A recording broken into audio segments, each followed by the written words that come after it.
감사합니다. 하나님을 찬양합니다. 자, 또 이렇게 우리가 모였습니다. 할렐루야.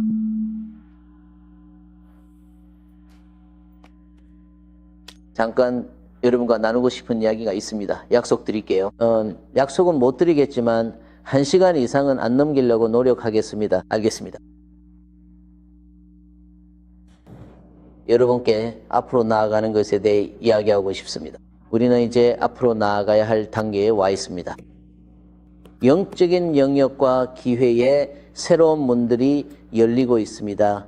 우리는 이것을 이해해야 하고 하나님께서 우리에게 준비하신 모든 것 안으로 나아가야 합니다. 그렇죠? 여러분은 이집트에서 나오는 여정을 했고 하나님의 영으로 거듭났습니다. 여러분은 이집트에서 나온 지 50일 만에 시내산까지의 여정을 했습니다. 50은 오순절을 의미하고 그 문이 여러분에게 열렸으며 여러분은 그것을 경험했습니다. 하지만 아직도 약속의 땅이 남아 있습니다. 아시죠? 그리고 다음 목적지는 시온산, 곧 열린 하늘의 장소입니다. 그래서 우리는 여정 중에 있습니다. 할렐루야. 우리가 시온산에 도달하면은 히브리서 12장이 말하는 것처럼 열린 하늘에 이르게 됩니다. 부영역, 즉 하늘과 땅이 만나는 곳에서 우리는 열린 하늘 아래를 걷게 됩니다. 그곳이 바로 하나님께서 우리를 다음으로 이끌고자 하시는 곳입니다. 하지만 아시다시피 위험도 있습니다. 우리가 하나님께서 이제 앞으로 나아가자고 하시는 그 시점에 이르면 그것은 꽤 위험할 수 있습니다. 광야에서 구름이 움직일 때 그들은 반드시 그 구름을 따라가야 했던 것 아시죠? 지금 이 순간에도 그 구름은 앞으로 나아가고 있습니다. 대제사장은 밤낮으로 그 구름을 지켜보며 서로 교대로 감시했습니다. 그들은 몇 달 동안 그곳에 머물렀을 수도 있지만 어느 날 구름이 움직이기 시작했습니다. 그리고 그는 나팔을 불었죠. 맞죠?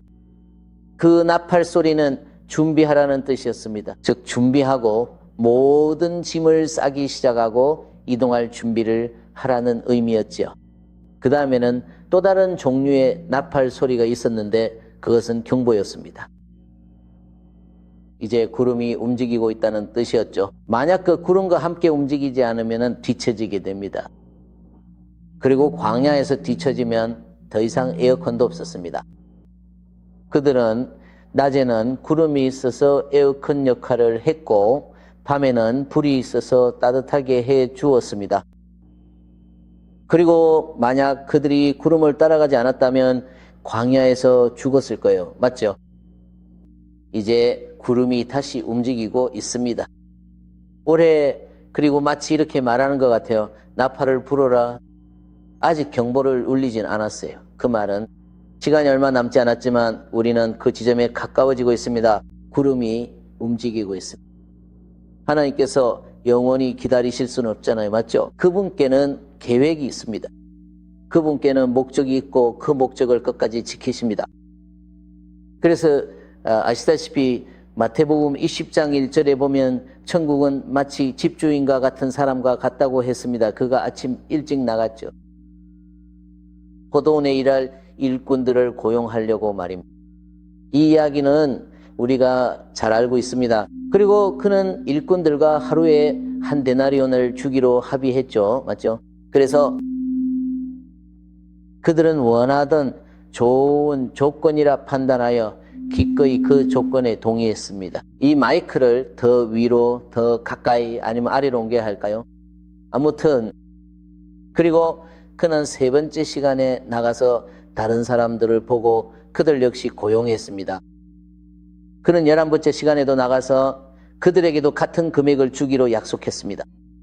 좋아요. 그래서 하루가 끝났을 때 모두가 똑같은 금액을 받았지만 어떤 사람들은 몇 시간만 일했고 다른 사람들은 하루 종일 일했죠. 그래서 그들은 정말 화가 났어요. 아시겠죠? 그리고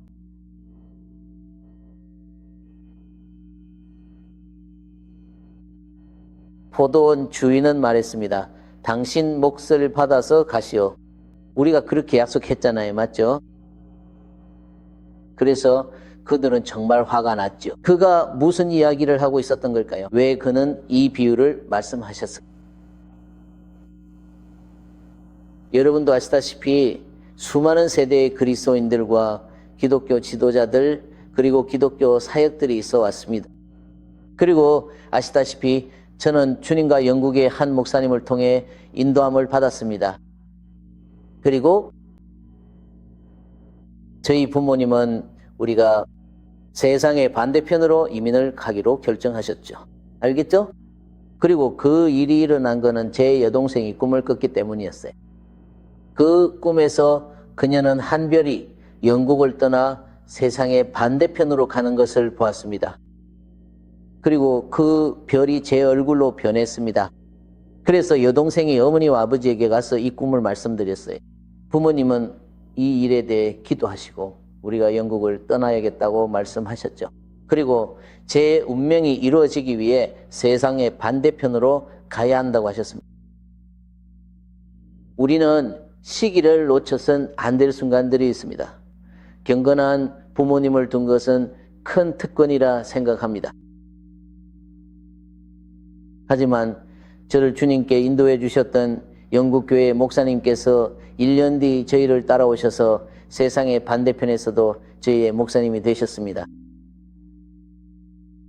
그리고 몇 년 후 카리스마 운동이 일어났습니다. 아시다시피 저희 목사님은 훌륭한 분이셨어요. 그분은 존경받는 분이셨고 정말 좋은 분이셨습니다. 하지만 그분은 카리스마 운동을 받아들이지 못하셨죠.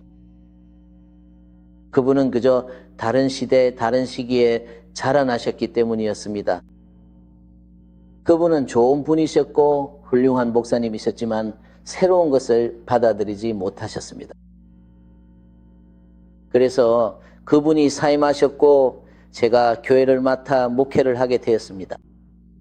사실 꽤 아이러니한 일이죠. 그리고 그분은 사임하셨습니다. 오래 사역하신 분들도 많을 겁니다. 여러분 중에는 아주 오랫동안 신앙생활을 하신 분도 계시죠. 하지만 늘 위험은 있습니다. 구름이 움직일 때 그 구름과 함께 움직이지 않는 위험이죠. 새로운 것이기 때문에 어렵죠. 그 당시에는 우리가 익숙하지 않고 편하지 않은 것일 수도 있습니다. 하지만 구름은 움직이고 있습니다. 지금 우리에게 앞으로 나아갈 수 있는 문이 열려 있습니다. 그리고 있잖아요. 이 지도자들 중 일부는 오랜 세월 포도밭에서 수고해 왔습니다. 그러다 새로운 세대가 들어오면은 그들은 그 일꾼들이 있던 자리까지 올라가고 그들을 넘어섭니다. 이건 태도의 문제입니다. 아시겠죠? 그가 말하길 이게 우리가 합의한 거야 라고 했습니다. 먼저 된 자가 나중되고 나중된 자가 앞설 것입니다. 우리는 지금 그 시점에 있습니다. 많은 기독교 지도자가 이를 거부할 것이며 수용 여부는 갈릴 것입니다. 이 시대를 이해하는 것이 중요합니다. 새로운 세대가 등장하고 있습니다. 새로운 세대가. 이제 우리는 그 흐름을 따라갈 수도 있고 젊은이들을 지지할 수도 있고 그 흐름에 동참할 수도 있습니다. 아니면 지금 있는 자리에 머물 수도 있습니다. 그러면 죽을 수도 있습니다. 그게 전부입니다. 하지만 당신의 시간이 끝난 것은 아닙니다. 당신은 새로운 것으로 나아갈 수 있습니다. 당신이 나이가 많든 적든 저는 상관하지 않습니다. 당신은 하나님께서 하시려는 일에 동참할 수 있습니다. 아직 완전히 이해하지 못할 수도 있습니다. 심지어 약간 불편하게 느껴질 수도 있습니다. 하지만 구름을 따라 움직이세요. 곧 익숙해질 것이고 하나님께서 당신을 축복하실 것입니다. 그래서 이 마지막 세대는 선택받은 세대입니다. 주님께서는 항상 그것을 강조하고 계십니다. 시편 102편 16절에 이렇게 나와 있습니다. 주께서 시온을 세우실 때 우리가 이 여정의 마지막 단계에 도달할 때 그분께서 영광 중에 나타나실 것입니다. 우리가 가고 있는 곳이 바로 그곳입니다. 그분께서 궁핍한 자의 기도를 돌아보시고 그들의 기도를 멸시하지 않으신다고 말씀하셨습니다. 그리고 다윗은 말했습니다. 하지만 이것은 내 세대를 위해 기록된 것이 아니라고요. 그는 이것이 앞으로 올 세대를 위해 기록된 것이라고 말했습니다. 바로 이 세대입니다. 다윗은 아주 오래전에 그것을 예언했습니다. 보세요. 하나님께서는 지금 이 순간 세상의 상황, 현재의 세계 정세를 잘 알고 계십니다. 그분은 이 땅에서 무슨 일이 일어나고 있는지 아주 잘 알고 계십니다. 그리고 시편 102편 18절에 이렇게 나와 있습니다. 주께서 내려다 보셨다고 시편 102편 19절에는 주께서 그의 성소 높은 곳에서 땅을 바라보셨고 갇힌 자들의 신음소리를 들으셨다고 기록되어 있습니다. 그리고 그는 죽음에 정해진 자들을 풀어주기를 원하십니다. 보세요. 그분은 내려다 보십니다. 이 땅이 신음하고 있습니다. 그분은 무슨 일이 일어나고 있는지 보고 계십니다. 그분은 이 땅의 사람들 수백만 명, 이제는 거의 60억, 70억에 가까운 인구를 보고 계십니다. 그리고 이 땅이 신음하고 있습니다. 이 행성과 나라들은 좋은 상태가 아닙니다. 그리고 하나님께서는 이 시대, 이 세대의 사람들의 신음소리를 들으셨다고 말씀하셨습니다. 하지만 그는 시온에서 하나님의 이름, 곧 주님의 선하심을 선포하실 것입니다. 그분은 마지막 단계에서 이 세대에게 자신의 선하심을 선포하실 것이라고 말씀하셨습니다. 하나님의 선하심이 대대적으로 드러날 것입니다. 이 세상에 놀라운 발견입니다. 우리가 이전에는 전혀 경험하지 못한 방식이죠. 여러분, 하나님께서 어떻게 그렇게 하실지 아시나요? 바로 여러분을 통해서입니다. 하나님께는 여러분밖에 없습니다. 그것은 여러분을 통해 이루어질 것입니다. 여러분이 바로 죄로 인해 신음하는 세상에 하나님이 어떤 분이신지 보여줄 사람입니다. 그게 여러분 역할이죠. 이 마지막 세대의 역할이 바로 그것입니다. 그러니 여러분은 이것을 위해 준비해야 합니다. 여러분, 어디로 가는지 안다면 그에 맞게 준비해야 하잖아요. 우리는 지금 전환의 시기를 맞이하고 있습니다. 올해는 전환의 해입니다. 우리는 변화의 시기를 지나고 있습니다. 뒤처지지 마세요. 할렐루야. 예수님은 이제 너희를 종이라 안 하십니다. 종은 주인의 일을 모르기 때문입니다. 의역하자면 그렇습니다. 그러나 나는 너희를 친구라 불렀다 하셨습니다. 그리고 예수님께서 이렇게 말씀하셨습니다. 내가 아버지께 들은 모든 것을 너에게 알리겠다 하셨습니다. 정말 놀랍지 않습니까? 우리가 예수님 친구면 그분은 아버지께 들은 모든 걸 우리에게 알려주십니다.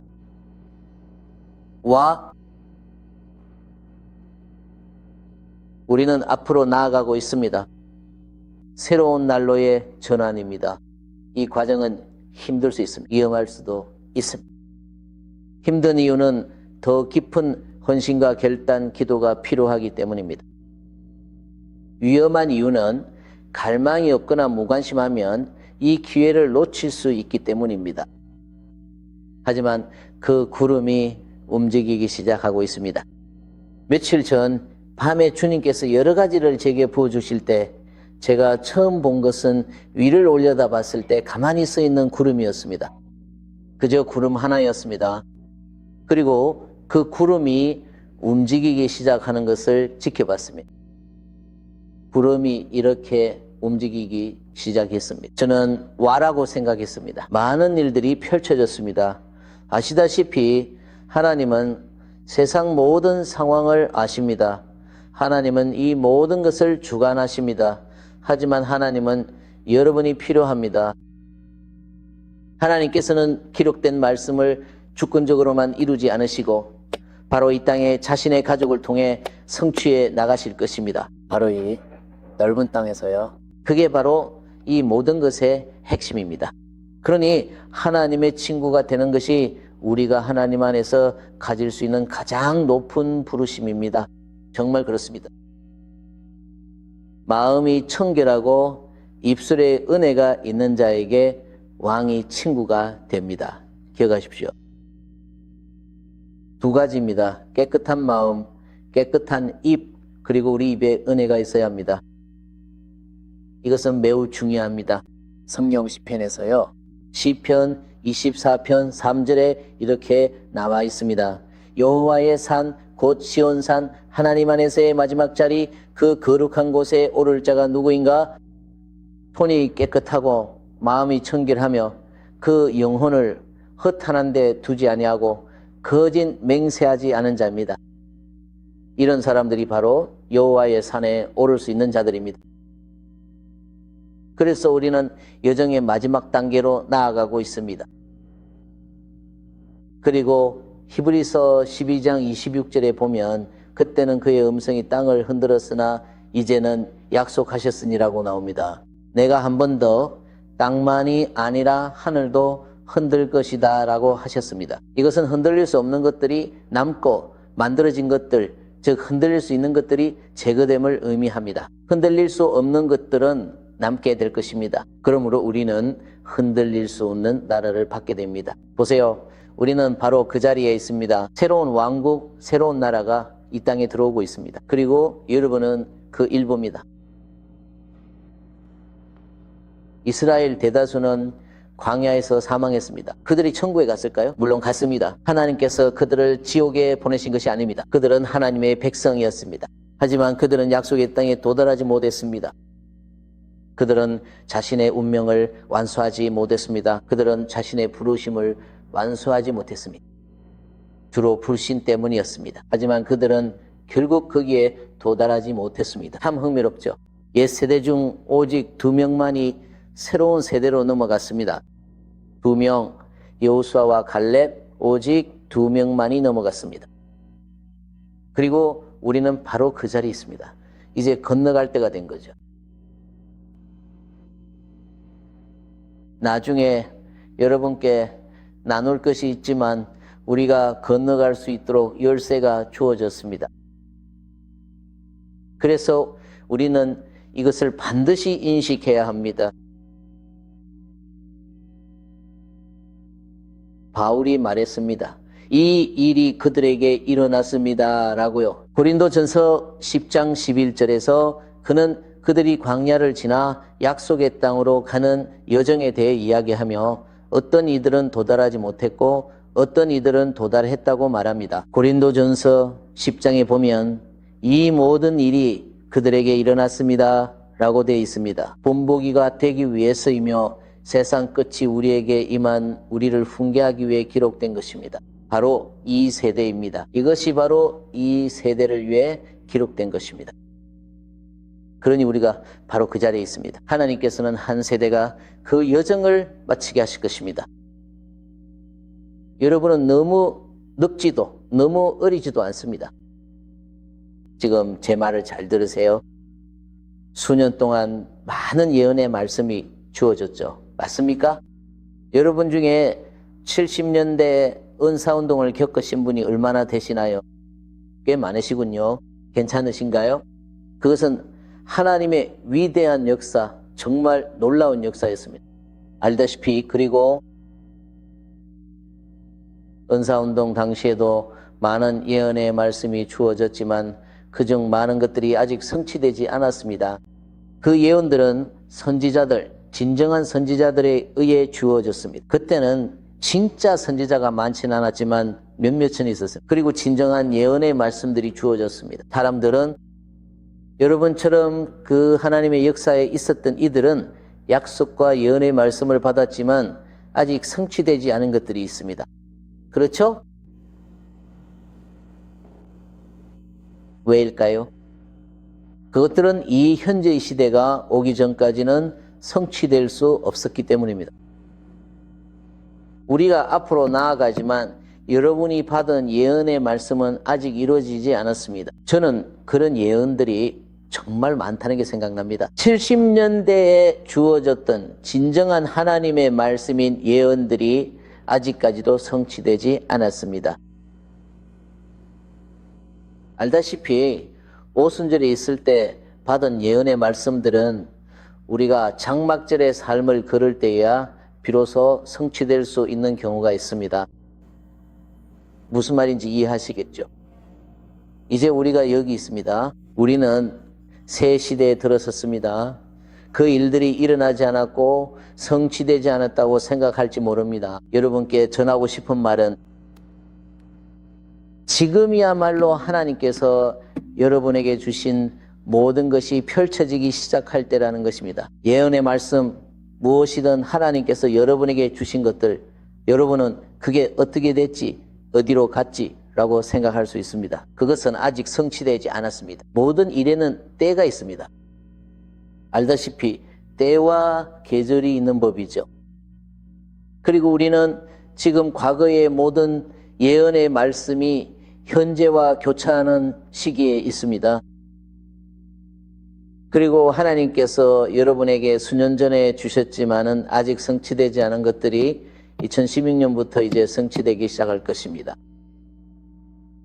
그러니 뒤를 돌아보고 하나님께서 여러분에게 주신 것이 무엇인지 살펴보세요. 하나님께서 그것들을 곧 이루실 것입니다.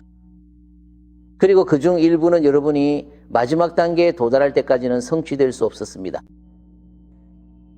하지만 누가 주의산에 오를 수 있겠습니까? 깨끗한 손과 순수한 마음을 가진 자입니다. 할렐루야. 그것만이 유일한 길입니다. 깨끗한 손, 순수한 마음, 그리고 우리의 입술에 임한 은혜입니다. 그것이 다음 단계로 나아가는 기준입니다. 알다시피 이 부분은 조심스럽지만 바울이 끝없는 에 대해 이야기했죠. 족보에 관한 교리들 말입니다. 우리의 족보를 통해 하나님과 은혜를 맺는 것에 대해 말이죠. 아시겠죠? 그리고 아시다시피 그런 교리가 있습니다. 자신의 과거를 들여다보고 무엇이 있는지 확인해 보는 거죠. 혹시 당신의 족보가 유대인에게까지 거슬러 올라가는지 말입니다. 그래서 뭐요? 만약 그렇다면은 복을 받고 은혜를 입을 거라고. 그래서 모두가 소리치죠. 족보가 어디 있냐고요? 내 족보는 유대인에게까지 거슬러 올라가. 그건 말도 안 되는 소리입니다. 내 족보는 바이킹까지 거슬러 올라갑니다.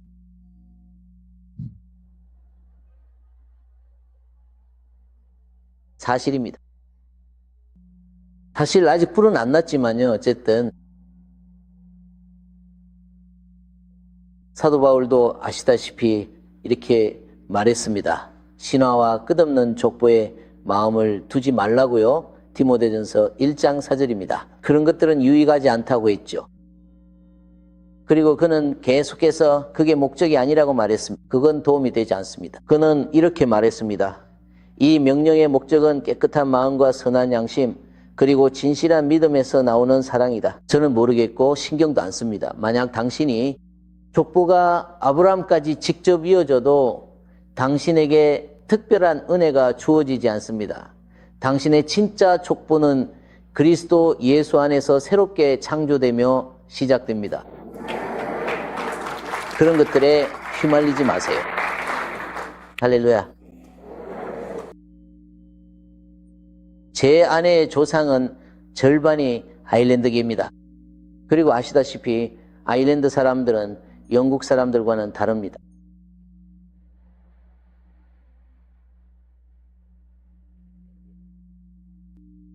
아일랜드 사람들은 좀 특이한 일을 하기도 하죠. 아시잖아요. 하지만 그건 중요하지 않습니다. 우리의 족보는 주님의 씨에서 시작됩니다. 그리고 알다시피 그리스도의 몸 안에서도 여러 가지 이야기들이 나와서 물을 흐리곤 하죠. 당신 조상도 유대인에게서 이어진 거 아니냐라고 묻기도 하죠. 그래서 뭐요? 그래서 뭐가 달라지나요? 바울도 말했습니다. 그런 것들은 잊으라고요. 그건 아무 소용이 없습니다. 진짜 목표는 순수한 마음과 선한 양심에서 나오는 사랑입니다. 그러니 우리는 앞으로 나아가야 합니다. 목표는 예수님을 닮아가는 것입니다. 할렐루야. 우리가 하나님께 받는 은혜는 순수한 마음에서 나옵니다. 서로를 향한 사랑, 깨끗한 손길에서 비롯됩니다. 이것이 바로 기초이고 토대입니다. 그리고 이것만이 진정으로 중요한 것입니다. 그러니 우리는 앞으로 나아가야 합니다. 우리가 앞으로 나아가면서 기도 생활도 달라져야 합니다. 중보자들은 수년간 지쳐왔습니다. 이제 변화가 필요합니다. 우리의 기도 생활이 달라져야 합니다. 사실 기도는 저에게 항상 약간 신비로운 것이었습니다. 왜 기도해야 할까요? 우리는 마지막 장을 읽었습니다. 우리가 이깁니다. 그런데 왜 기도해야 할까요? 하나님을 사랑하며 그 뜻대로 부르심을 입은 자들에겐 모든 것이 합력 개선을 이룹니다. 여러분도 이런 생각 해본 적 있나요? 아마 저는 여러분과 다를 수도 있겠네요. 저는 이렇게 말하곤 했어요. 이게 말이 되나?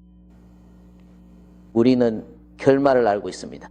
그러니 그냥 편하게 지나가면 되겠죠. 이런 생각들이 저를 혼란스러웠어요. 결국 다 잘 될 거라면 왜 기도해야 할까요?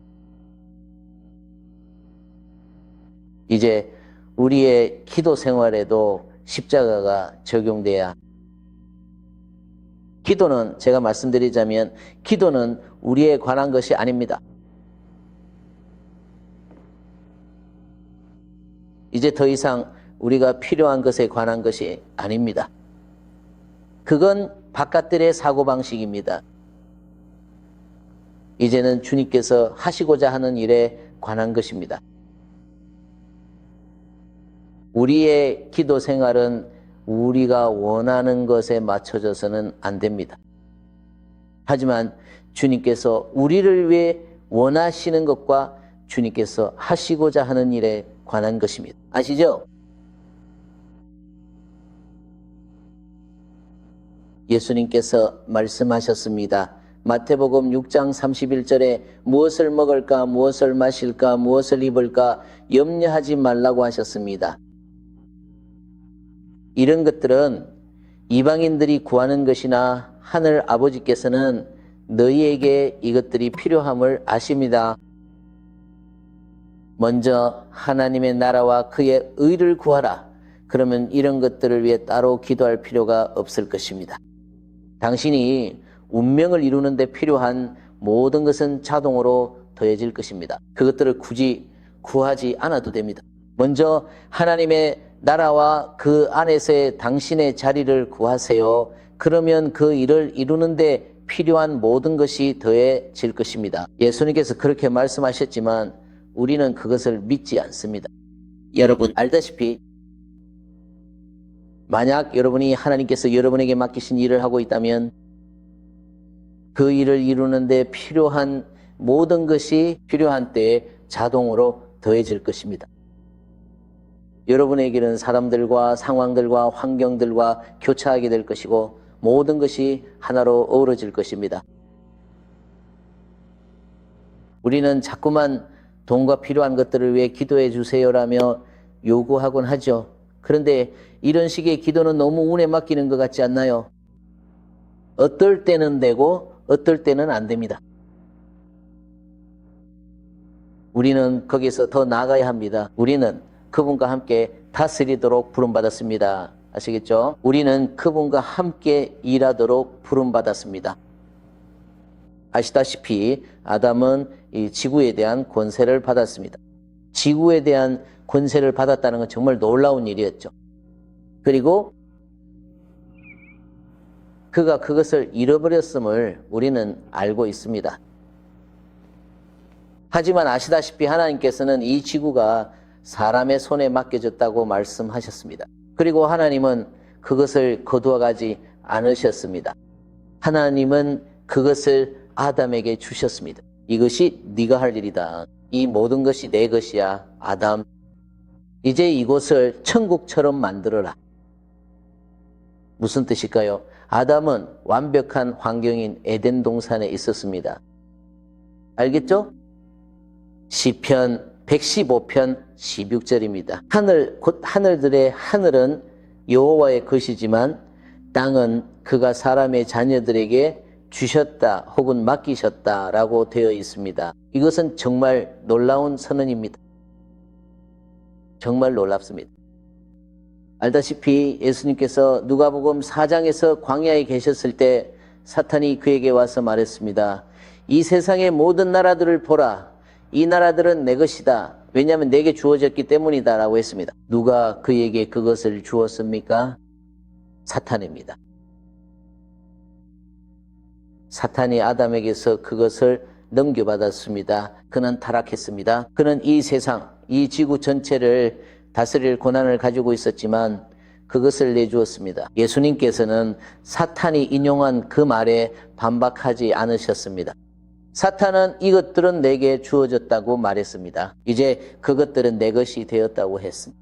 그리고 그는 예수님께 네가 나에게 절하고 경배하면 이 세상의 모든 나라들을 너에게 주겠다고 말했습니다. 예수님께서는 그것이 진실이었기 때문에 반박하지 않으셨습니다. 그리고 십자가를 통해 할렐루야 예수님께서 그것을 되찾으셨습니다. 하지만 그것이 자동으로 다시 낙원이 되는 것은 아닙니다. 예수님께서는 이제 너희가 나를 통해 이 땅을 낙원으로 만들 것이다. 너희가 이 땅을 변화시킬 것이다 라고 말씀하셨습니다. 그런데 우리가 그 일을 잘 해내지 못했죠. 그렇지 않나요? 사실 이 지구는 정말 엉망진창이 되어버렸습니다. 하지만 우리는 아담의 원래 목적과 사명을 받아들여 한 세대 안에 그것을 이루어야 합니다. 그러므로 먼저 하나님의 나라를 구한다는 것은 하나님께서 여러분 각자에게 주신 것이 무엇인지 알아내는 것을 의미합니다. 여러분은 그것을 받아들이는 것입니다. 여러분은 기꺼이 내려놓을 준비가 되어 있습니다. 그 일을 방해하는 모든 것을 말이죠. 다시 말해 당신은 그것을 받아들이고 하나님께서 당신에게 무엇을 하라고 하시는지 그리고 어떻게 해야 하는지 알아내야 합니다. 하나님께 이것에 어떻게 들어가야 할지 여쭤보고 실제로 그렇게 행하십시오. 그러면 하나님께서 말씀하십니다. 이제 내가 내게 필요한 모든 것을 주겠다. 지혜와 돈, 이 일을 하는데 필요한 모든 것을 다 주겠다. 먼저 내 뜻과 목적을 구하라. 먼저 하나님의 나라를 구하라. 우리는 이제 우리 자신을 위한 것만을 기도하는 것을 멈춰야 합니다. 우리는 하나님께서 원하시는 뜻을 분별하여 알아내고 그분께 간구해야 합니다. 그런 중보기도는 100% 성공합니다. 그리고 우리는 기도 생활에서 약간의 전환이 필요하다는 것을 알아야 합니다. 하나님께 물어보세요. 하나님이 당신의 역할을 알려주실 겁니다. 저는 그냥 엄마이고 아이가 4명이나 있고 남편도 챙겨야 해요. 그리고 이 모든 것들이 있잖아요. 당신의 작은 집이 있다면 그곳을 낙원으로 만드세요. 주님께 여쭤보세요. 어떻게 하면 내 집을 천국처럼 만들 수 있을까요? 라고요. 주님께서 지혜와 자원을 주실 거예요. 보통 집을 꾸려가는 건 여자가 많잖아요. 그렇죠? 남편은 하루 종일 일하러 나가고 집에 와서 밥 먹고 잠자죠. 당신은 하루 종일 아이들과 함께 있고 그들의 모든 일을 챙겨야 하잖아요. 자, 당신의 작은 세상을 어떻게 천국으로 만들 수 있는지 알아야 해요. 그리고 아이들을 어떻게 하면 천상의 영역에서 걷는 사람으로 키울 수 있는지도요. 하나님께서 당신에게 주신 다른 사명이 있을 수도 있지만 우리 각자에게는 하나님이 주신 책임 영역이 있어요. 그리고 당신은 이 땅에서 당신에게 주어진 당신에게 속한 그 영역을 맡아야 해요. 그리고 그 상황에 천국을 가져와야 합니다. 그러면은 그 영향이 이웃에게까지 흘러가게 되죠. 이게 정말 중요하다는 걸 아셔야 돼요. 우리가 이것을 이해해야 합니다. 우리는 아담의 원래 사명을 받아들이고 그것을 완수해야 해요. 하나님께 계시를 구하세요. 우리는 우리가 원하는 것만 너무 많이 기도하고 있어요. 이 말씀을 꼭 드리고 싶어요. 하나님은 이 땅에서 아무 일도 하시지 않아요. 그분의 목적과 연결된 백성이 있고 우리가 하나님께 그것을 해달라고 구하지 않으면 하나님은 이 땅에서 아무 일도 하시지 않습니다. 그건 정말 두려운 일이에요. 그러니까 이 땅은 그분의 것이고 우리의 것이기도 해요. 이제 하나님이 우리에게 무언가를 주시면은 그것은 우리 것이 됩니다. 하나님은 우리에게 맡기셨기 때문에 우리가 하나님께 그것을 해달라고 구하지 않으면은 이 세상에서 아무 일도 하지 않으실 거예요. 그리고 우리는 하나님이 하시고자 하는 일과 조화를 이루어야 합니다. 우리의 기도 생활도 이 수준, 이 차원까지 올라가야 하고 우리는 그 안에 맞춰 들어가기 시작해야 해요. 다음 단계, 속당신의 역할은 무엇일까요? 하나님이 당신을 위한 새 단계를 예비하셨습니다. 거기서 당신의 역할은 뭐죠? 보세요. 이건 우리가 원하는 게 아니에요. 대부분 우리의 기도는 우리가 원하는 것에만 맞춰져 있죠. 우리는 거기에 십자가를 적용해야 합니다. 이건 우리에 관한 것이 아니에요. 기도는 우리에 관한 것이 아닙니다. 기도는 하나님의 뜻을 구하는 겁니다. 할렐루야! 그가 말했습니다. 요한복음 14장 13절을 아시죠? 내 이름으로 무엇이든지 구하면 내가 그것을 행하리라. 이는 아버지께서 아들을 통해 영광을 받으시게 하려는 것이다. 내 이름으로 무엇이든지 구하면 내가 그것을 행하리라. 그가 말씀하셨습니다. 하지만 이것도 그리고 이것의 일부입니다. 네가 나를 사랑하면 내 계명을 지켜라. 보세요. 그는 항상 뒤에 이것을 연결합니다. 내 이름으로 무엇이든지 구하면 내가 그것을 행하리라. 그러나 네가 내 계명을 지킬 때에 그 계명들이 무엇이었습니까? 내 마음을 다해줘. 너의 하나님을 사랑하라. 그리고 그는 주님과의 우정 속에서 그의 뜻이 무엇인지 너에게 드러내셨다. 그는 아버지께서 내게 보여주시는 모든 것, 아버지께서 너희를 위해 가지신 모든 것을 내가 너희에게 말해주겠다고 하셨습니다. 예수님께서 말씀하셨습니다. 그게 뭔지 보여줄게. 주님이 주시는 걸 다 보여줄게. 나는 아버지께 듣고 있어. 너희에게 보여줄게. 그리고 그분이 보여주실 때 그가 말씀하셨습니다. 맞아요. 여러분은 그것을 할 수 있는 모든 자원을 가지고 있습니다. 여러분은 이렇게 말할 수도 있습니다. 주님, 이것을 하려면 이것이 필요합니다. 그러니 이건 저를 위한 것이 아니라 주님께서 저에게 시키신 일을 위해 필요한 것입니다. 그래서 이 공급이 필요합니다. 그가 말씀하셨습니다. 이미 받았다. 이건 우리가 원하는 게 아닙니다. 할렐루야. 여러분 저와 함께하고 계신가요?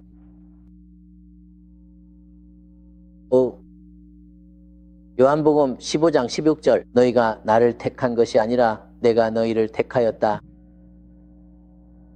그리고 너희를 세웠다.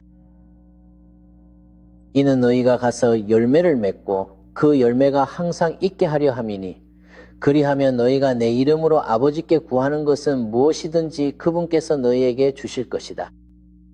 그리고 바로 이 맥락에서 남는 열매에 대해 말하는 것입니다. 우리가 어떻게 열매를 맺을 수 있을까요? 그 열매가 남으려면 아시겠죠? 그리고 이건 우리 자신에 관한 것이 아닙니다. 이 땅에서 그분의 뜻을 이루는 것에 관한 것입니다. 우리가 하나님께 구하지 않으면 그분은 행하지 않으시지만은 그것이 반드시 그분의 뜻, 그분의 목적, 여러분의 운명과 그분의 일과 일치해야 합니다. 먼저 하나님의 나라를 구하십시오. 알다시피 때로는 이런 성경 구절을 읽으면 정말 어렵습니다. 내 이름으로 무엇이든지 구하면은 내가 이루리라, 이런 말씀 말이죠. 우리 모두 이런 경험이 있죠? 맞죠? 아, 정말 멋진 말씀이에요. 우리가 주님의 이름으로 구하면 언제든지 이루어진다니요. 그런데 왜 실제로는 잘 안 되는 걸까요? 솔직해집시다. 우리 모두 이런 적 있잖아요.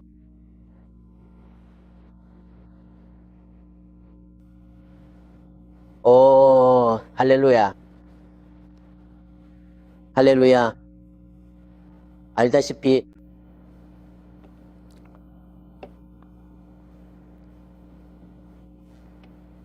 이를 명심하십시오. 기도가 우리를 지치게 해서는 안 됩니다. 기도란 아버지의 뜻을 알고 그분의 이루심을 구하는 것입니다. 그러면 하나님께서 이루어 주십니다. 우리는 예수님의 형상에 맞추어 변화됩니다. 그분을 닮아갈수록 더 큰 권세를 갖게 됩니다. 우리의 권세의 수준은 우리가 주님을 얼마나 닮았는지에 달려 있습니다. 알다시피 스게와의 아들들을 기억하시나요? 사도행전 19장 13절에 보면 떠돌이 유대인 몇 명 곧 마술사들이 악령 들린 자들에게 주 예수의 이름으로 명하려고 했습니다. 그들이 말했습니다. 바울이 전파하는 예수의 이름으로 너희에게 명하노라. 이렇게 한 사람이 바로 대제사장 스게와의 7 아들이었습니다. 그리고 그들은 예수의 이름을 사용해서 한 남자에게서 귀신을 쫓아내려고 했는데 그때 악령이 대답했습니다. 악령이 대답하여 말했습니다. 예수는 내가 알고 바울도 내가 알지만 너희는 누구냐? 그는 이렇게 말한 것이었습니다. 나는 예수가 어떤 분인지 안다. 나는 바울이 어떤 사람인지도 안다. 예수님은 완전한 선이시다. 나는 바울이 어떤 사람인지도 안다. 그는 사랑이다. 하지만 너희는 그 어떤 것도 아니다. 너희에겐 향기가 나지 않는다. 너희가 내뿜는 색깔도 올바른 색이 아니다. 너희 주위에는 아무런 영광도 없다. 너희는 우리를 다스릴 권세가 없다. 너희 안에서는 예수님의 어떤 모습도 볼 수 없다. 그리고 이 악령들이 그에게 달려들었다. 그들은 벌거벗은 채로 도망쳤다. 내가 장담하는데 그들은 다시는 그런 짓을 하지 않았을 거야. 이 사람들은 그가 말하길 바울은 내가 안다. 나는 예수도 안다. 너희 안에서는 그들 중 누구의 모습도 볼 수 없다. 너희는 그들과 전혀 닮지 않았다. 너희는 우리를 다스릴 아무런 권세도 없다. 그들은 네가 빛, 소리, 색, 진동을 내뿜는 것을 알기 때문이다. 그들은 신문 읽듯이 쉽게 그것을 읽어낸다. 그들은 말한다. 여기 뭔가 이상하다. 너는 끔찍한 냄새가 난다.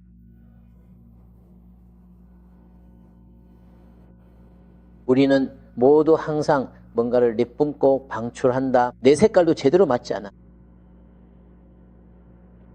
소리도 아니야. 너는 예수님과 전혀 닮지 않았다. 너는 바울과도 전혀 닮지 않았다. 우리는 가지 않을 거야. 알겠어? 너는 우리를 다스릴 아무런 권세도 없다. 권위의 수준은 우리가 주님을 닮은 정도에 따라 결정된다. 그리고 우리는 이제 믿을 수 없을 만큼 강력한 악령의 대적을 사람들 안에서든 지역에서든 상황에서든 맞서야 하는 시대에 들어서고 있다. 완전히 악령에 사로잡힌 추수의 때가 곧 올 것이다. 너는 반드시 이 자리에 있어야 한다. 수천 명이 한 번에 해방되는 대규모 구마 집회를 보게 될 것이다. 그것은 전쟁이 될 것이고 아주 혼란스러울 것이다. 하지만 그런 수준의 권위를 가지려면 우리는 주님 자신을 온전히 닮은 인격을 갖추어야만 합니다. 우리는 새로운 시대에 들어섰으며 더 많은 것이 요구됩니다. 오, 할렐루야. 우리 몇 가지는 건너뛰는 게 좋겠네요. 알죠? 예수님께서 자주 긍휼히 여기셨다고 말하곤 했죠. 맞죠? 왜냐하면 긍휼은 소리와 색, 냄새를 내뿜기 때문에 그것은 주님의 본성의 한 측면이에요. 보세요. 긍휼은 항상 병든 자를 고치기 전에 먼저 나타납니다. 만약 병든 자에 대한 긍휼이 없이 그들을 위해 기도한다면 그들은 치유받지 못할 것입니다. 단순히 은사만으로 움직일 수는 없습니다. 다음 세대를 위해 우리가 필요로 하는 은사는 과거에 보았던 것보다 훨씬 더 큰 치유의 은사입니다. 이 은사들은 완전히 새로운 차원으로 나아가게 될 것입니다. 그리고 우리가 이것을 이해하는 것이 매우 중요합니다. 긍휼로 움직이지 않는다면 앞으로의 은사들은 제대로 작동하지 않을 것입니다. 사람들의 아픔을 진심으로 느껴야 합니다. 긍휼이 있어야 합니다. 단순히 병든 자를 위해 기도하자 이런 게 아닙니다. 그게 좋지 않겠어요? 하나님께서 영광 받으실 겁니다. 더 깊은 뜻이 있죠. 그 감정을 느껴야 합니다. 그것이 믿음의 차원을 깨우는데 사랑으로 역사하는 믿음입니다. 성경은 사랑으로 힘을 얻고 사랑으로 촉발된다고 말합니다. 사랑으로 역사하는 믿음입니다. 그래서 우리는 지금 성령의 열매, 긍휼의 영의 감정들이 나타나는 시대에 들어서고 있습니다. 그리고 그것은 단순한 말이 아니라 실제로 느껴지는 것입니다. 그 감정이 거의 당신에게 몰려와서 당신 앞에 있는 사람들의 처지를 생각하며 눈물을 흘리게 만들 것입니다. 우리는 그들을 원수의 손에서 구해내어 자유롭게 하기 위해 이 자리에 있습니다. 우리는 지금 이런 시대에 들어서고 있지만 하나님께서 이 땅에서 움직이시고 개입하시려면 우리가 하나님께 그렇게 해달라고 요청해야만 합니다. 하나님과 함께 일하는 것입니다. 하나님이 무엇을 하시고 무엇을 원하시는지에 대한 민감함이 필요합니다. 알다시피 제가 전에 말한 적이 있는데 저는 우리 교회에서 아주 아픈 한 남성을 위해 기도하고 있었습니다. 그는 암에 걸렸고 매우 위중한 상태였습니다. 우리가 그를 위해 기도하면 그는 항상 병원에 있거나 집에서 침대에 누워 있었습니다. 우리는 기도했고 그는 화요일 밤마다 기도 모임을 가졌습니다. 그는 다시 살아나는 것 같았고 훨씬 더 좋아지는 느낌이 들었습니다. 그는 조금씩 상태가 나빠졌다가 다음 주에 우리가 다시 기도하면 또다시 회복되는 것 같았습니다. 우리는 이런 일을 몇 주 동안 계속했습니다. 그리고 저는 이 남성을 생각하며 이 상황에 대해 안타까운 마음이 들었습니다. 이런 일이 몇 주 동안 계속되었습니다. 그러던 어느 날 아침 주님께서 제게 나타나셔서 말씀하셨습니다. 네빌, 나는 그를 집으로 데려가고 싶지만 네가 그것을 막고 있다. 그래서 저는 알겠다고 했습니다. 그리고 저는 이렇게 말했죠. 왜 그를 집으로 데려가고 싶으신가요? 주님께서 말씀하셨습니다. 그건 네가 알 바 아니다.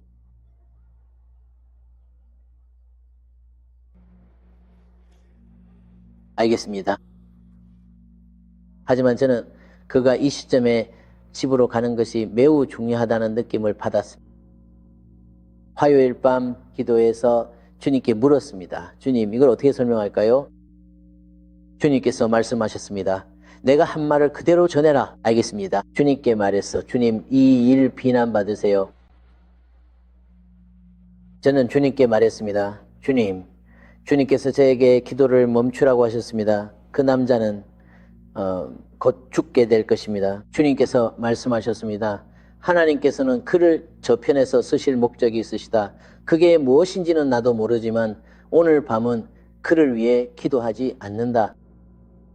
사람들은 다소 충격을 받은 듯 했습니다. 저는 말했습니다. 주님, 이 남자를 주님께 맡깁니다. 그때가 저녁 8시쯤이었습니다. 9시가 되자 그는 세상을 떠났습니다. 하나님과 함께 일하는 것, 시간의 목적들, 우리는 모든 것을 알 만큼 똑똑하지 않잖아요. 그렇죠? 저는 생각했죠. 저에게는 가장 친한 친구, 그러니까 제 절친한 남자친구가 있었어요. 그런데 그가 아팠어요. 그래서 저는 안 돼라고 생각했죠. 그리고 저는 그를 위해 정말 많이 기도했어요. 계속 기도하고 또 기도했죠. 그러다 알다시피 저는 미국 세인트루이스에 있는 레니 형제님의 교회에서 열리는 컨퍼런스에 참석하러 비행기를 타야 했어요. 루이스에서요. 그리고 제가 그 비행기에 타서 더 이상 돌아갈 수 없게 되자마자 제 친구가 세상을 떠났어요. 그래서 저는 정말 좋다라고 생각했죠. 그래서 세인트루이스에 도착했어요. 세인트루이스에 도착하자마자 아내가 저에게 전화를 해서 알다시피 그가 떠났다고 말했어요. 저는 주님, 이건 받아들여야겠네요 라고 말했어요. 그는 제 가장 친한 친구였거든요. 정말 좋은 친구들, 쉽게 만날 수 없는 그런 친구들이 있잖아요. 그렇죠? 알잖아요. 믿을 수 있는 사람들이요. 그래서 저는 주님 왜 그러셨나요? 라고 물었어요. 제가 나라를 떠나자마자 왜 그를 데려가셨나요? 내가 그를 데려가는 걸 맡고 있었어. 네가 비행기를 타는 순간 2주 동안은 못 돌아올 걸 알았단다라고 하셨어요. 그분께서 저에게 직접 그렇게 말씀해 주셨던 것이에요. 그분이 말씀하시길 나는 이제 그가 저편에서 더 쓸모가 있다라고 하셨어요. 저는 네 하나님과 함께 일하는 거군요 라고 했죠. 그가 저편에서 하나님께 더 필요하다는 거죠. 알다시피 이런 말이 있는데 사실이긴 하지만 좀 남용되긴 하죠. 하나님은 자신의 능력으로 막을 수 있는 것도 자신의 지혜로 허락하신다. 그리고 그건 사실이에요. 저는 치유가 아시다시피 우리의 구원의 일부라고 믿어요. 독자 안에는 치유가 있습니다. 저는 그 모든 것을 믿어요. 하지만 하나님은 자신의 지혜로 그것을 뛰어넘으실 수 있죠. 그리고 그게 꼭 우리의 불신 때문만은 아니에요. 하나님의 예지, 즉 하나님은 미래를 아시기 때문이죠.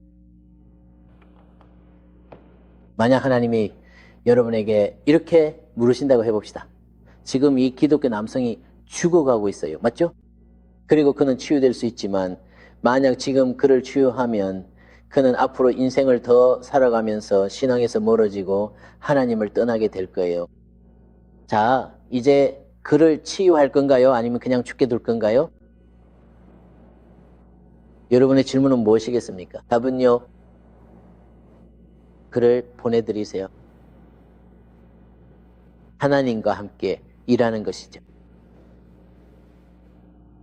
이게 우리가 나아갈 방식이자 사일러 형제가 말한 내용입니다.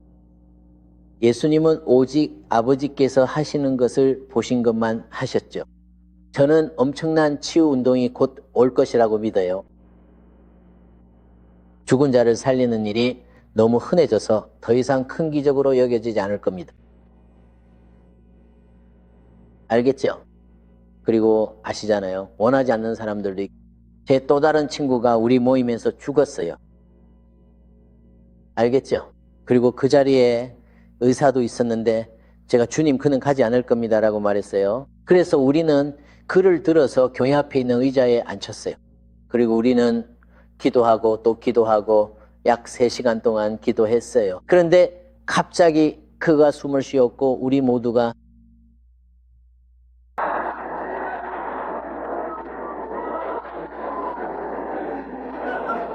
설마 농담이지라고 했죠. 아시나요? 그가 저에게 처음 한 말이 뭔지, 왜 나를 다시 데려왔어? 저는 속으로 정말 고마움을 모르는 녀석이네 라고 생각했어요.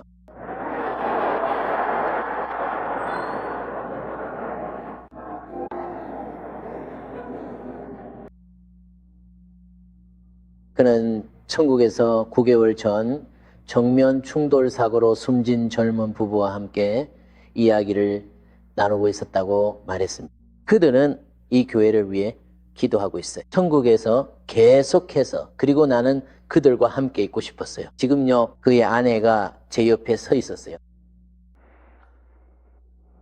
그래서 제가 그녀를 돌아보며 말했죠. 우린 그를 보내지 않을 거예요. 괜찮아요? 아시다시피 우리가 모르는 게 참 많아요. 우리에겐 하나님의 지혜가 필요하고 하나님의 마음이 필요해요. 성령의 마음이 필요하고. 그리고 우리가 하나님의 다음 움직임으로 나아갈 때 그 지혜와 주님의 마음이 우리와 계속 함께 할 것입니다.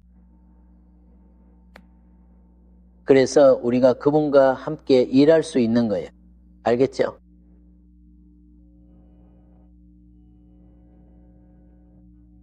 여러분, 대부분은 월터 뷰트를 아실 거예요. 그는 제 좋은 친구이고 제 교회에서 설교를 했었는데 호텔 방에 있다가 저에게 전화를 걸어 이렇게 말했어요. 네빌, 나 정말 아파. 나는 갈 수 없어. 정말 아파. 와서 나를 위해 기도해 줄 수 있어? 나는 네가 오늘 밤 설교해야 한다고 생각했어. 당연히 너를 위해 기도할 거야. 그래서 내가 말했지, 잠깐만 기다려. 내가 주님을 기다릴게. 그리고 그는 호텔 방에 있었어. 지금은 집에 있어. 그리고 내가 기도할 때 내 마음의 눈으로 뉴질랜드 마오리족의 카누가 보였어. 그래서 난 생각했지, 이게 뭐지? 아무튼 그냥 머릿속에 담아두기로 했어. 그를 만나러 갔는데 그는 아팠고 내가 돌아섰을 때 TV 옆에 그가 산 마오리, 알지? 관광용으로 만든 마오리 카누 모형이 있었어. 그런데 그 카누의 머리 부분에, 카누 앞부분에 악마 같은 머리가 있었어. 나는 그걸 보고 물었어. 그거 어디서 났어? 그가 말하길, 호텔 안에 있는 가게에서 샀어. 그냥 집에 가져가려고. 내가 말했지, 그게 뭔지 알아? 그가 말하길, 카누잖아. 내가 말했지, 아니야. 그 카누 머리가 뭔지 알아? 그건 악마야. 그들은 카누를 만들 때 이렇게 앞부분에 악마 머리를 달았어. 그가 말하길, 그렇구나. 내가 말했지, 그럼 그걸 없애야겠네. 그래서 그가 알겠어 라고 했어. 그래서 내가 말했지, 이걸 없애자. 부수든지 다시 가져다 주든지 해야 해. 그리고 알다시피 마오리 워카누는 앞부분에 영혼의 머리가 달려있어. 이건 그냥 가게에서 만든 거지만 이런 게 내 방이나 집에 저주를 가져올 수 있어. 그래서 나는 생각했지, 좋아, 이 문제를 해결하자. 우리가 그걸 처리하자마자 그는 즉시 회복했어. 정말 순식간이었어. 그가 말하길, 이제 정말 몸이 좋아졌어. 내가 말했지, 좋아, 그럼 오늘 밤에 설교할 수 있겠네. 그런데 말이야, 악령들은 무생물에도 깃들 수 있어. 알다시피 이방 땅이나 그런 곳에서 사람들이 우상에게 절을 하는 건 단순히 나무 조각에 절하는 게 아니야. 그 나무 조각에는 네가 절하는 악령이 깃들어 있는 거야. 그리고 너는 그런 것들을 관광 기념품으로 집에 들여오지. 그러면 악령을 집에 들여오게 되고 저주도 집에 들여오게 되는 거야. 그러니까 내가 그를 위해 그냥 기도만 했더라면 아무 일도 일어나지 않았을 거야. 우리 하나님께서 그 상황을 어떻게 보시는지 알 때까지 말이지. 사람들이 보통 발리에 가서 온갖 다양한 것들을 많이 사와서 집에 두잖아.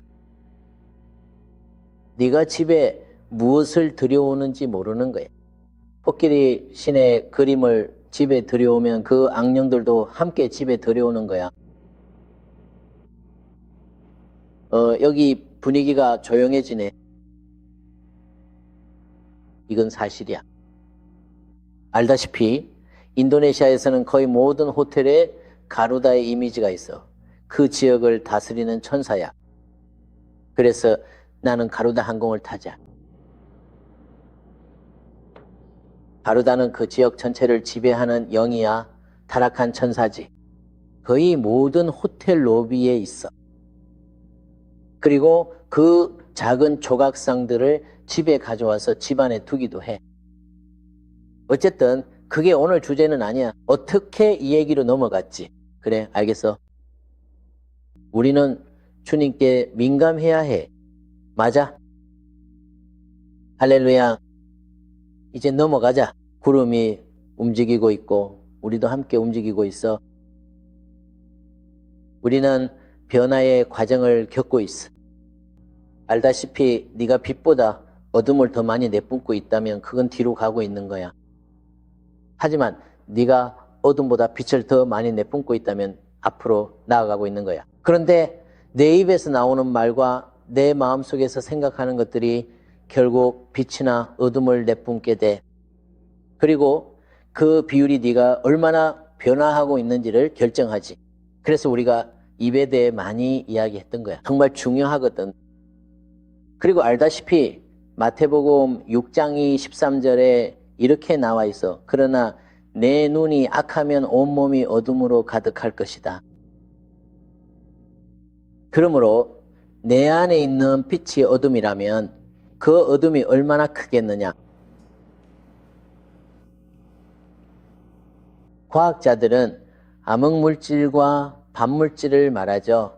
반물질은 루시퍼 타락 전까지 우주에 없었습니다. 오직 그때만 반물질이 창조된 거야.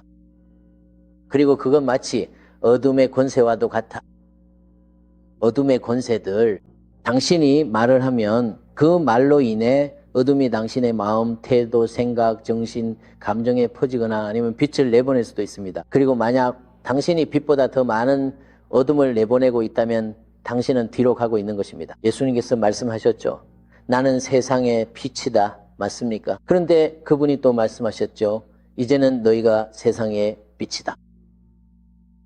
당신은 무엇을 내뿜고 있습니까? 당신이 바로 이 세상의 빛입니다. 할렐루야.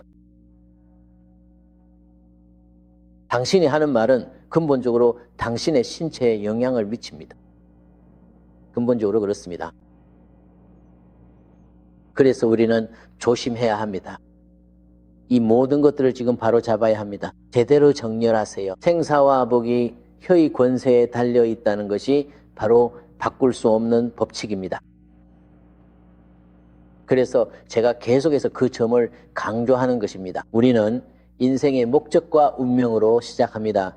이 세상이 창조되기 전부터 말이죠. 우리는 그 안에서 시작합니다. 하지만 그것을 끝마칠 수 있을지는 당신이 인생의 키를 어느 방향으로 조종하느냐에 달려 있습니다. 성경은 당신의 혀가 키를 조종한다고, 즉 당신 인생이 나아가는 방향을 결정한다고 말합니다. 정말입니다. 할렐루야. 하나님께서 말씀하실 때 생명이 흘러나옵니다. 우리도 그래야 합니다. 좋아요. 곧 마치겠습니다. 자, 4대 형제가 주님의 7영에 대해 이야기했죠. 그리고 우리는 오랫동안 꾸준하게 그것에 대해 다뤄왔습니다. 하지만 이제 우리는 그것들이 사용 가능해지는 시대로 들어서고 있습니다. 그리고 다시 말하지만 그 7영은 색깔로도 식별할 수 있습니다. 주의 영은 빨간색입니다. 그리고 예배 중에 빨간색이 보이면은 저는 주님의 영 중 하나가 이곳에 있음을 압니다. 높은 예언적 기름 부음 지혜의 영은 주황색입니다. 그리고 명철의 영은 노란색입니다. 하나님의 목적에 대한 우리의 현재 이해를 훨씬 뛰어넘는 명철입니다. 모략은 초록색입니다. 이것은 단순한 상담이 아니라 바로 모략입니다. 하나님께서는 우리가 왕들과 나라들을 인도할 수 있는 것을 우리에게 주십니다. 완전히 다른 차원입니다. 능력의 영입니다. 기억나시나요?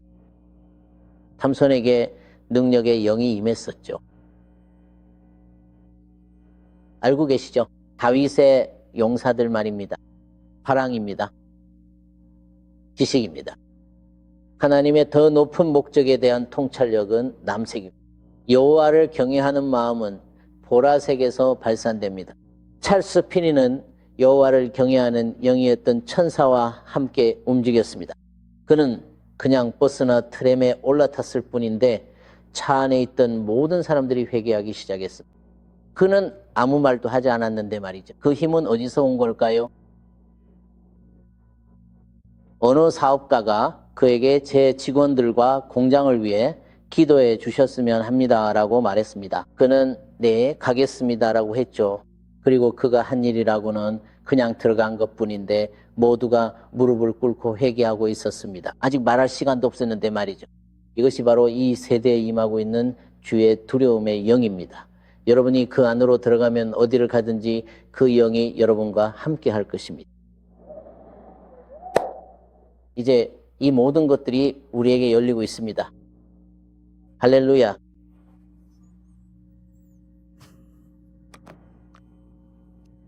새로운 날이네요. 이제 마무리하려고 하는데 여러분에게 이야기를 하나 해드릴까요? 사람들은 이야기를 좋아하잖아요. 그렇죠?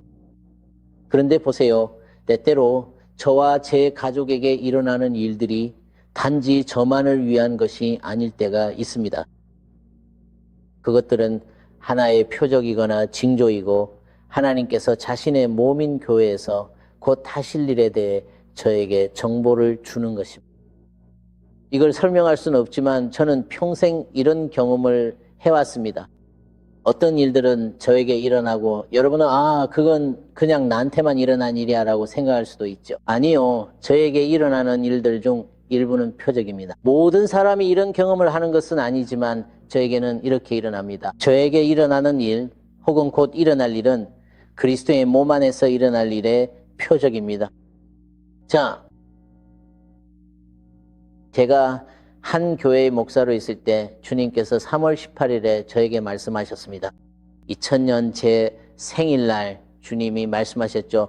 목회를 그만둬라. 전 좀 더 일찍 말씀하시지 그랬냐고 했습니다. 알다시피 목회를 그만뒀죠. 하지만 그러면 직업이 없었죠. 그리고 책임도 있고 이런저런 일들이 있잖아요. 그래서 저는 알겠다고 생각했어요. 그 해에 저에게 흥미로운 일들이 몇 가지 일어났습니다. 어느 날 아침에 일어났는데 2년 후 2002년 12월이었습니다. 아침 5시 30분에 일어났는데 제 앞에 천사가 서 있었고 요한복음 15장 15절을 읽어주었습니다. 이제부터는 너희를 종이라 하지 아니하리니 종은 자기 주인이 하는 일을 알지 못하고 이와라는 구절이었죠. 그 구절을 저에게 읽어주고 두루마리를 건네며 이것을 먹으라고 했습니다.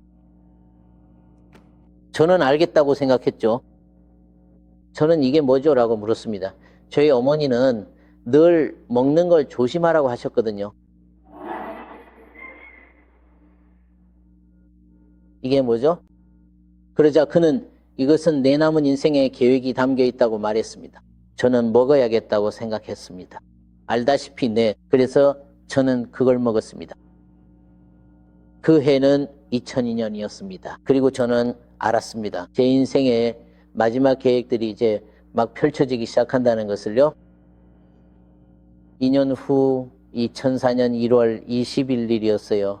저는 잠자리에 들었고 꿈을 꾸기 시작했죠. 그리고 꿈속에서 상상할 수 있는 가장 사악하고 악마 같은 무리들과 싸우고 있었습니다.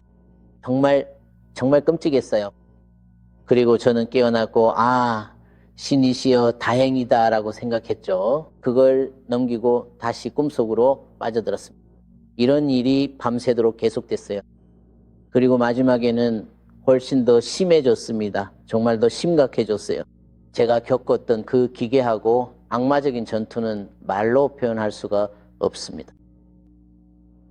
그리고 마지막에는 정말 더 심각해졌어요. 그리고 저는 깨어났습니다. 신이시여 끝났구나 다행이다 라고 말했죠. 저는 전혀 몰랐어요. 그 전투가 앞으로 12년 동안이나 계속될 줄은요.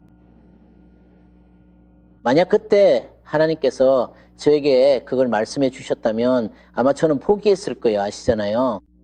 하나님은 정말 지혜로우십니다. 그분은 항상 우리에게 모든 것을 다 말씀해 주시지는 않아요. 그리고 그 전투에서 그들은 저를 죽이려고 했습니다. 그리고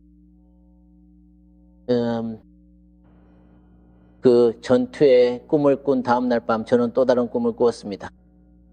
그 꿈에서 제 아내조와 저는 이곳에 들어가고 있었어요. 건물의 크기로 보아 꽤 컸지만 팔각형에 가까운 모양이었고 아주 멋지고 고급스러운 건물이었어요. 그리고 우리가 그 건물 안으로 들어가자 조명이 깜빡이기 시작했습니다. 그리고 그때 알잖아요. 전기가 와 전기의 힘이 느껴졌어요. 제 아내가 저를 보고 말했어요. 당신 이걸 일으키고 있어요. 그래서 저는 글쎄 우리 여기 어디인지도 모르겠는데요 라고 말했죠. 그리고 그곳은 사람들로 가득 차 있었어요. 그중 한 남자가 돌아서 저를 바라보며 말했어요. 우리는 당신을 오랫동안 기다렸습니다. 저는 속으로 난 당신이 누군지도 모르겠는데 라고 생각했습니다. 하지만 그가 그렇게 말하자 저는 건물 주위를 날기 시작했어요. 그러니까 천천히가 아니었어요. 제 아내는 제가 이런 걸 다 하는 걸 보고 있었죠. 저는 한 번도 제 인생에서 그렇게 자유로웠던 적이 없었어요. 뭐든 할 수 있을 것 같았고 어디든 날아갈 수 있을 것 같았어요. 정말 놀라운 느낌이었어요. 정말 날기를 멈추고 싶지 않았는데 꿈이 끝나버렸어요. 끝났고 다 끝이었어요.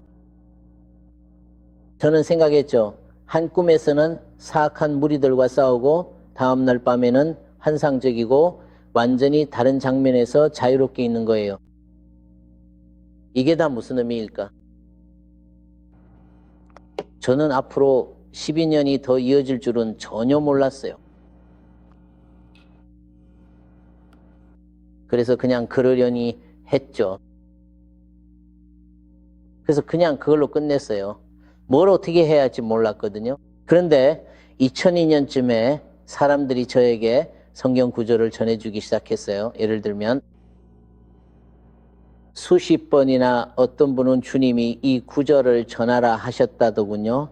다른 이는 꿈에서 봤다며 읽어보라 했고요. 이런 일이 8번 반복되자 결국 그 구절들을 읽었습니다. 저는 생각했죠.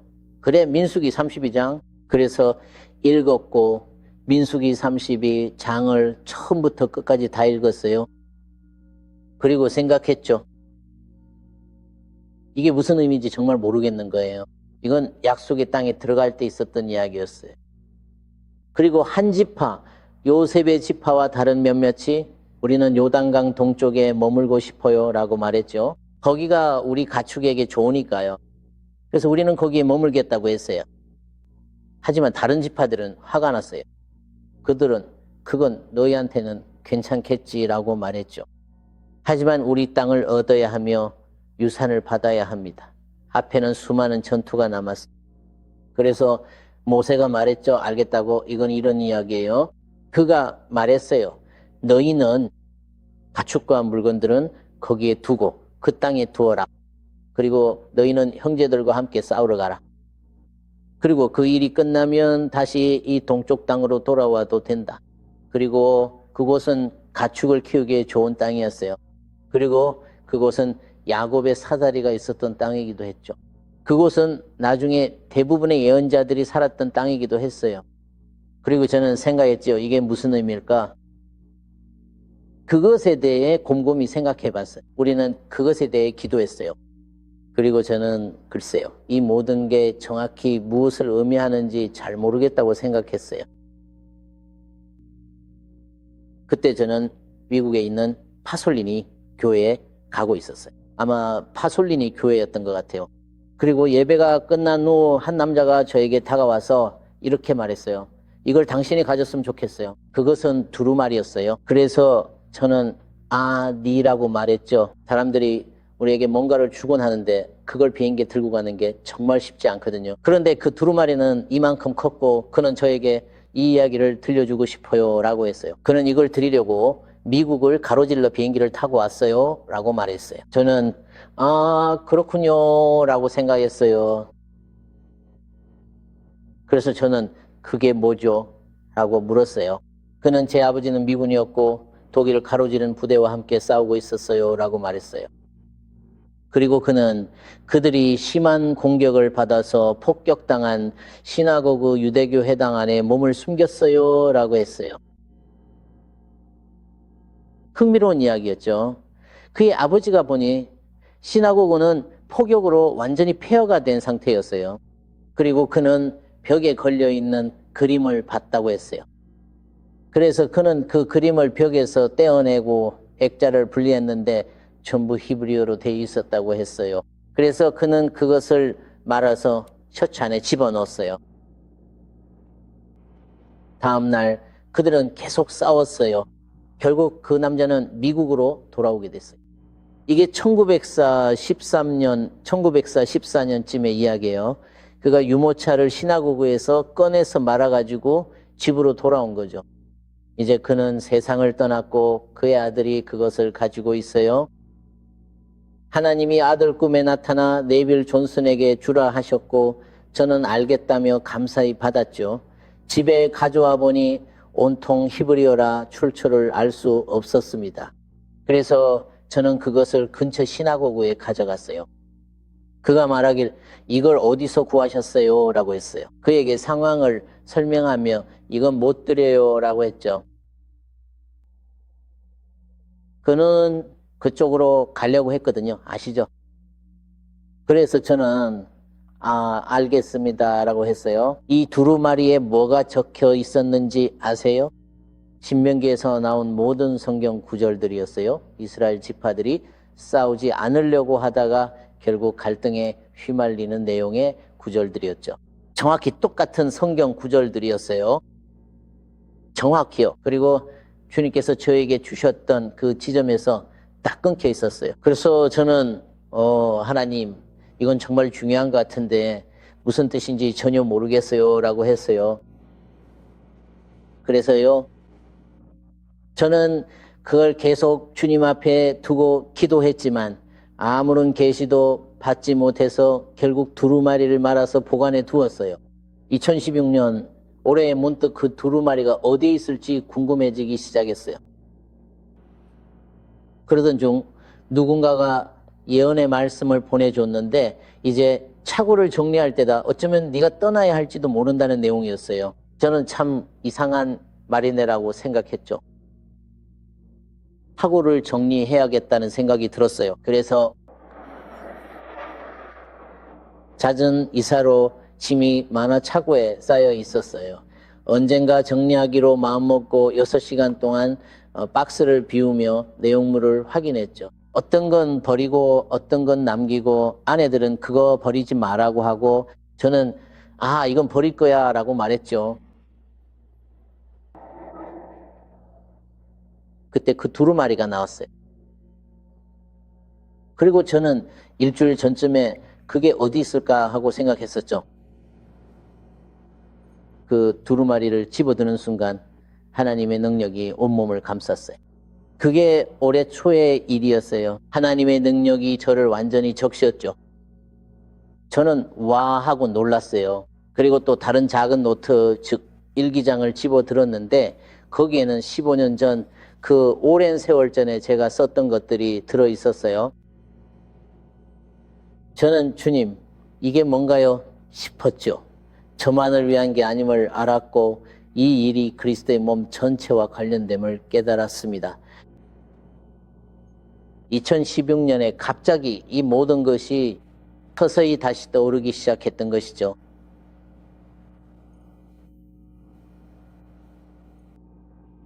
그리고 사실 올해는 제 인생에서 육체적으로 가장 힘든 해 중 하나였어요. 그리고 제가 싸우고 있던 그 전쟁에서 가장 힘들고 고통스러운 부분이 바로 그 전쟁의 끝자락에 있었어요. 그래서 저는 주님께 주님 이 모든 게 도대체 무엇입니까? 라고 물었어요. 주님 저에게 이것을 밝혀주셔야 합니다. 그리고 저는 금식하며 주님을 기다리고 주님을 찾으며 시간을 보냈어요. 그때 주님께서 말씀하시길 그 전쟁은 12년 전에 시작되었고 올해 끝난다고 하셨어요. 그리고 주님께서 또 말씀하시길 두 번째 꿈은 내년에 시작된다고 하셨어요. 저는 와라고 생각했어요. 정말 놀랍다고 생각했죠. 그게 좋은 일인 것 같았어요. 그때 제 아내가 꿈을 꿨어요. 저는 꿈을 자주 꾸는 편이 아니에요.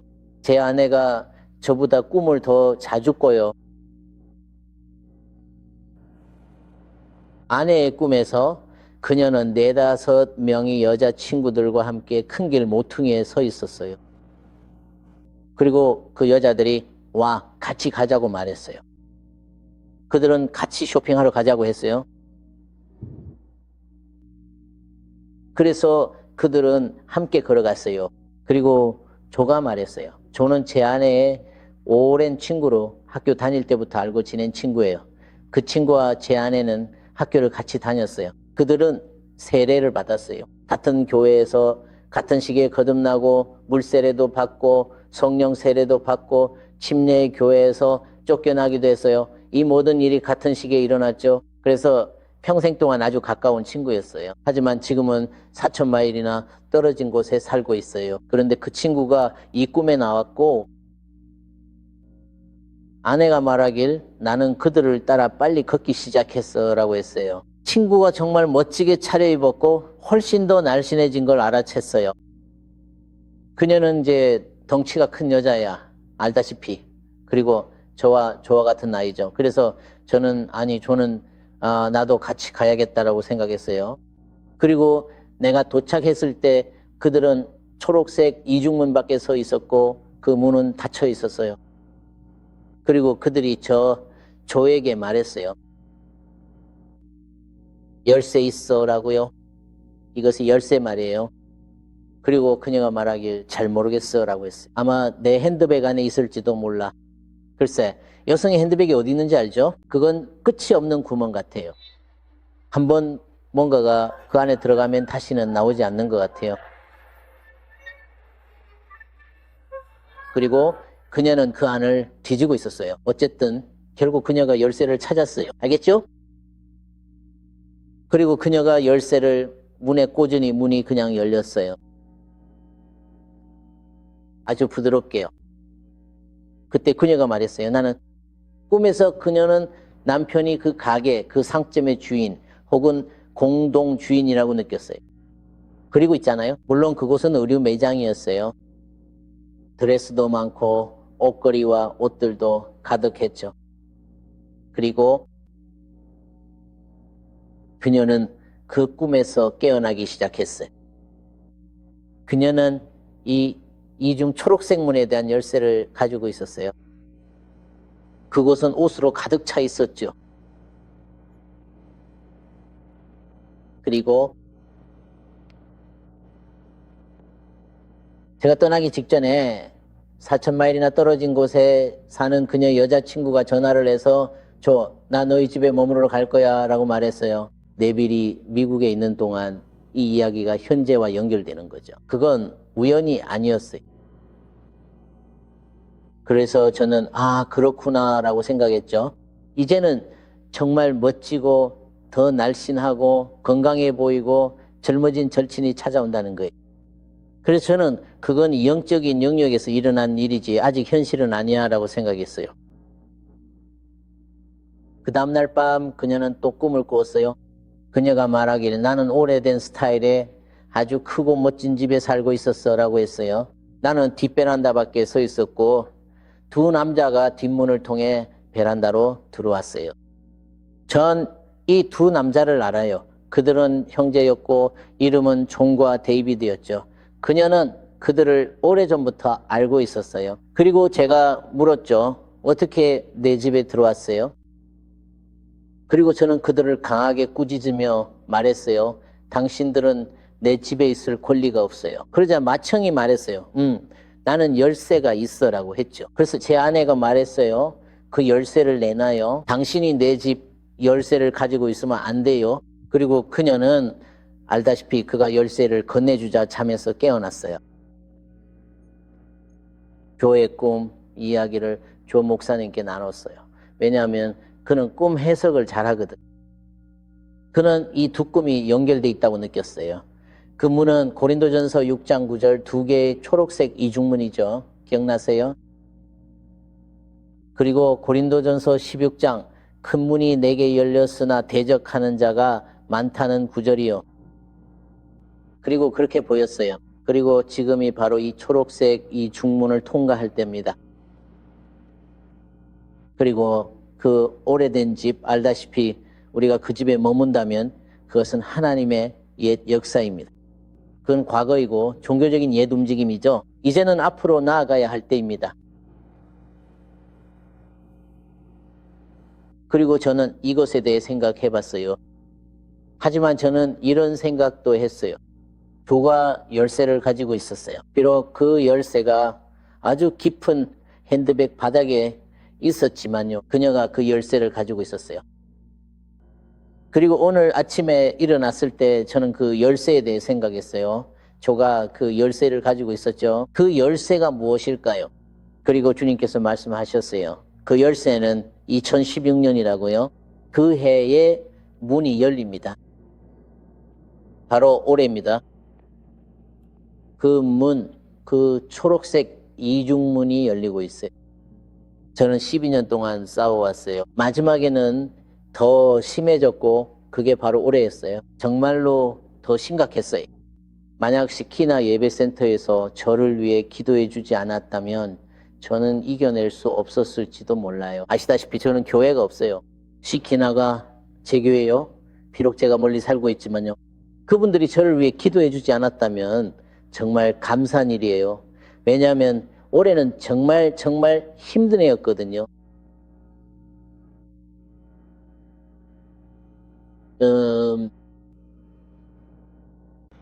초록색 이중문이 열렸어요. 보세요. 그곳은 드레스, 멘틀, 새 옷들이 있는 드레스 가게였어요. 그리고 그 문이 올해 열렸어요. 저는 오랫동안 그 열쇠에 대해 생각했는데 오늘 아침에 일어나서 그 열쇠가 무엇인지 알게 되었어요. 그 열쇠는 2016년이었어요. 그것은 하나님께서 우리에게 주실 다음 것을 열어줄 시간의 열쇠였어요. 그리고 이 해가 바로 우리가 살고 있는 해예요. 그때가 바로 그 시간이었어요. 알다시피 바로 지금이에요. 지금이 바로 그 시간이에요. 그러니까 마치 우리가 여기 있는 것 같아요.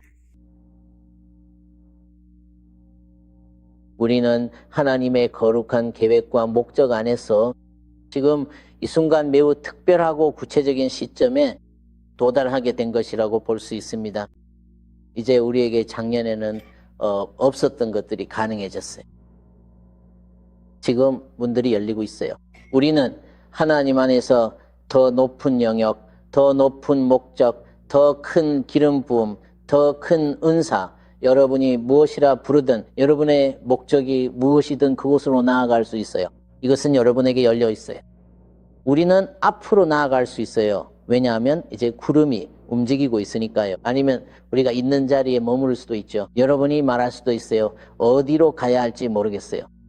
하지만 그냥 기도하면서 이렇게 말하세요. 주님, 저는 여기 있습니다. 이제 다음 단계는 무엇인가요?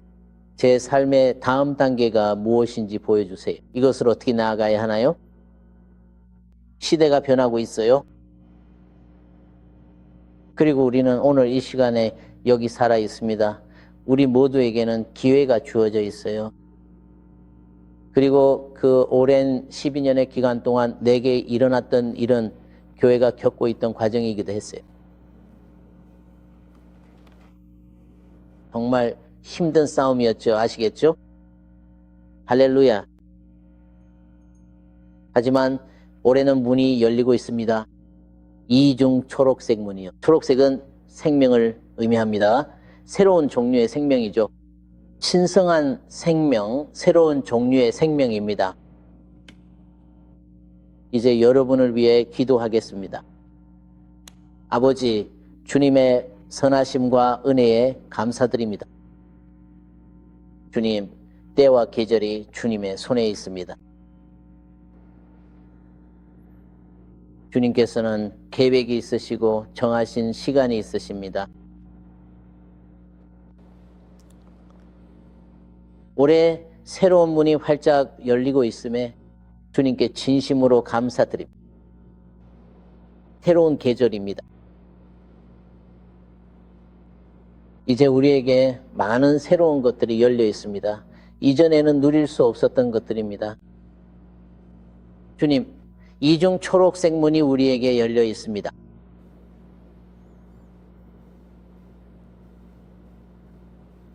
주님, 이들은 주님의 백성입니다. 이들은 주님의 말씀을 듣기 위해 이곳에 왔습니다. 어떤 이들은 절박해서 또 어떤 이들은 주님의 계획과 목적 그리고 때를 알고 싶어서 이곳에 왔습니다. 주님, 저는 주님의 능력과 기름 부으심 임하길 기도합니다. 주님께서 그들에게 다음 단계에 대해 준비하신 것을 이해할 수 있도록 그들의 깨달음을 열어주시길 바랍니다. 주님, 그것이 그들에게 아주 분명하게 다가올 수 있기를 원합니다. 그리고 그들이 명확함과 이해를 가지고 앞으로 나아갈 때 자신들의 목적, 이 땅에 존재하는 이유를 알게 하소서. 이 시간, 이 계절, 그들이 태어난 이때에 주님께서 그들에게 맡기신 책임의 영역이 무엇인지 분명하게 알게 하여 주시옵소서. 주님께서 그들을 통해 하늘을 이 땅에 가져오기를 원하시는 곳이 어디인지 알게 하여 주시옵소서. 주님께서 그들에게 주신 권위의 영역이 어디인지 알게 하여 주시옵소서. 주님, 그들에게 모든 것을 완전히 분명하게 보여주시기를 기도합니다. 그들이 온 마음을 다해 그것을 찾을 때 주님 안에서 그것을 발견하게 될 것입니다. 주님, 이곳에 주님을 만나기 위해 온 이 사람들을 위해 감사드립니다. 주님께서 여러분을 축복하시고 지켜주시며 그 얼굴을 여러분에게 비추사 은혜 베푸시기를 기도합니다. 주님께서 그 얼굴을 여러분에게 들어 평강을 주시기를 기도합니다. 그리고 주님의 이름이 여러분 위에 임하게 하시기를 기도합니다. 여러분을 축복합니다. 아멘. 하나님의 축복이 있기를